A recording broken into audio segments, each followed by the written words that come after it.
military pressure has clearly changed the situation along the Kano axis, and this development is important for everyone following security matters in the north. What we are seeing now is not just another short headline, but a clear shift in how security forces are responding to armed groups that try to move closer to major population centers. Please like this video and subscribe to the channel because stories like this need calm explanation, not confusion or exaggeration. The reality is simple.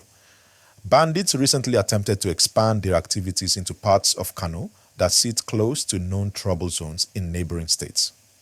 These areas are often targeted because they are close to borders, have rural paths, and can be used as temporary routes for movement. The plan is usually to come in quietly, operate quickly, and leave before serious resistance appears. This time, however, that plan did not work. Security forces responded faster than expected. Once the initial attacks were detected, troops moved in to contain the situation. Instead of allowing the attackers to settle or spread fear, pressure was applied almost immediately. This pressure came in different forms. Ground patrols, coordinated response units, and sustained monitoring of movement routes. As the pressure increased, the bandits could no longer operate freely, and the only option was to retreat. This is where the phrase forced out becomes very important. It does not mean the bandits left peacefully. It means they were denied space, denied time, and denied opportunity. When armed groups lose those three things, they are pushed into making mistakes, and mistakes make them vulnerable. Please like this video and subscribe because clear information helps everyone understand what is really going on. As pressure continued, fleeing groups were tracked along exit routes. These routes are usually known paths that connect forests, farmlands, and remote settlements. When those roads are monitored, movement becomes risky. The goal of such operations is not just to chase attackers away, but to make the area unattractive for any future return. When criminals realize that a place is no longer easy, they look elsewhere.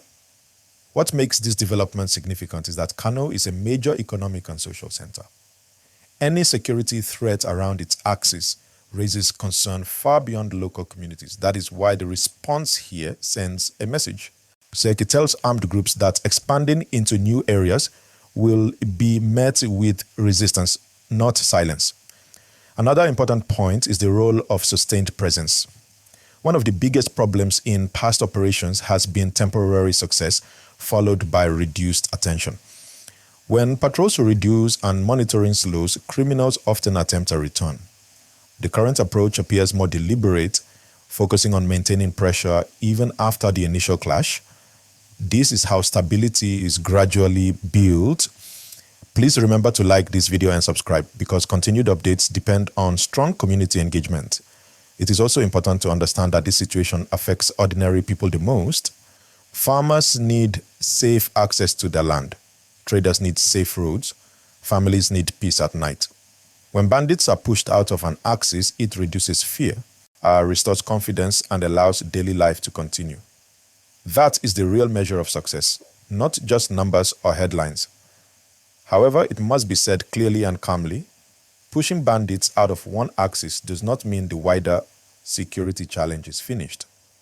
Armed groups often change tactics. When one route becomes difficult, they may test another. That is why vigilance remains necessary. Communities, local leaders, and security agencies all play roles in sustaining calm. Please like this video and subscribe because we will keep following how this story develops. What we are seeing now is a test of consistency. If pressure remains steady and if response stays quick, the chances of long-term improvement increase. If attention drops, risks return. This is the balance that defines security efforts across many parts of the country. For now, the message from the Kano axis is clear. The space for armed groups has reduced, movement has become dangerous for them, and resistance has increased. That is a positive signal, even as broader challenges remain.